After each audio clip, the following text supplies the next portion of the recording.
Baadhi ya wanawavioni wanasema inafaa apulizwe tu chombo hicho, atulie nyumbani na mkewe. Mambo ya kurukaruka yana maana, na hasa katika wakati wenyewe mgumu huu wa maradhi ya kila namna.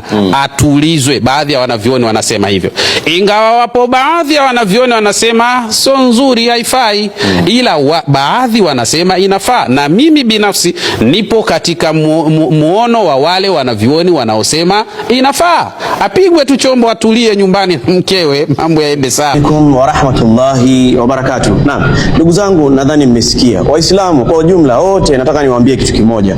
Si kile unayemuona katika media hizi kavaa kanzu, anamtaja Allah azza wa jalla, anamtaja mtume, alafu kuna baadhi ya mambo anayahukumia mpaka wewe mwenyewe unashangaa, unashtuka.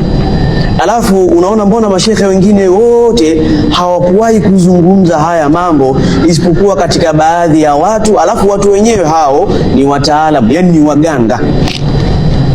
Wana mambo ambao wanayatoa fatwa, waweza kusema wanataka kuisaidia jamii ili hawa jamii hawa waweze kuishi katika maisha ambayo watamcha Allah azza wa jalla, au waweze kuishi katika maisha ambayo yatakuwa ni sababu ya kuridhiwa na Allah azza wa jalla, au wanazungumza katika jamii ili jamii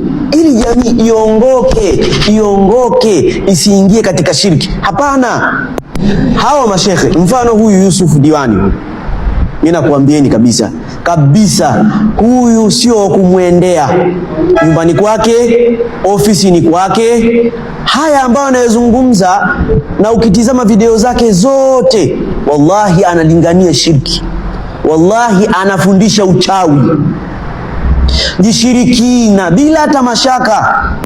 Sisi tukuleteeni hawa watu kama hivi alafu tukawarudi, wallahi sisi ndo tunakutakieni khairi nyie ndugu zetu kabisa. Nakwambieni hawa wanakupotezeni. Hapa tuna maswali katika hii video yake. Amesema baadhi ya wanachuoni wameruhusu kumtuliza mwanamke. Kumtuliza kivipi? Yani kifanyike nini? Sihiri, uchawi. Na nyie tunajua ni sihiri mnafanya. Kama ni kumtuliza, nyie mnatumia njia za kichawi.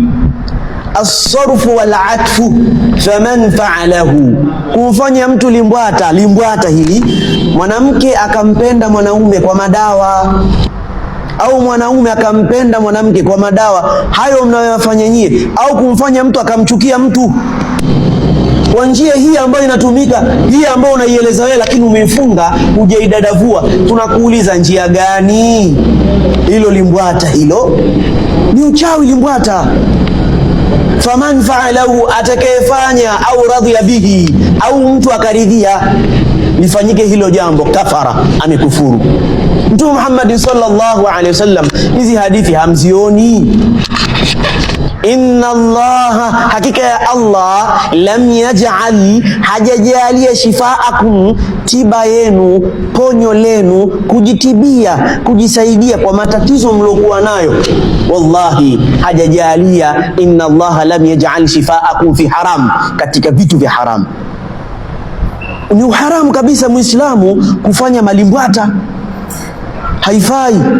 Na njia inayotumika ni shirki. Hao mashekhe wanalingania katika ushirikina, na wala si kumpwekesha Allah azza wa jalla, wanafundisha uchawi. Sasa huyu anakusaidia nini? Huyu anaweza kukutibia ukapona, zaidi ya kukufanya wewe ukaenda kumkufuru Allah azza wa jalla. Anashirikiana na shaitani ili ukufuru. Huyo mwanachuoni gani? Labda kama ni wanachuoni, maana wanachuoni wako design tofauti. Wako wanachuoni walioandika hadi vitabu vya kishirikina, ni wanachuoni lakini wapotevu, wamepotea, wanafundisha uchawi. Nao si wanachuoni, wanalingania katika shirki, wanalingania katika uchawi, na wana vitabu mbalimbali. Sihirul Hindi, si Wayahudi wana vitabu ya kishirikina kibao. Wanaruhusu hadi kumfanya mwanamke akatokwa na damu siku ambazo si husika kabisa, sehemu yake ya siri, akatoka na damu mfululizo. Inaandikwa hivi, inafanywa. Si wanachuoni hao? Haya, tuambie mwanachuoni gani katika sunna amefundisha hicho unachokisema wewe? Acheni kuwafundisha watu uchawi.